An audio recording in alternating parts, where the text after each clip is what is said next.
सुप्रभात सर्वांना. माझे नाव युगंध जगताप.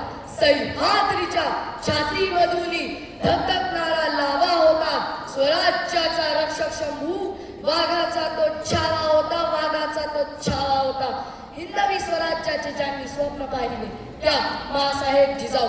हे स्वप्न ज्यांनी मा जगदंबेच्या आशीर्वादाने पूर्ण केले ते राजाधिराज छत्रपती शिवाजी महाराज यांना त्रिवार मानाचा मुजरा करून आपल्या समोर दोन शब्द सादर करतो.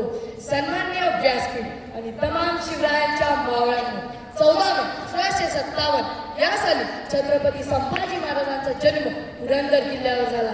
स्वराज्याचे दुसरे छत्रपती जन्माला आले. बालपणीच आईच्या मृत्यूमुळे शंभूराजे जिजाऊच्या छत्रछायाखाली वाढले.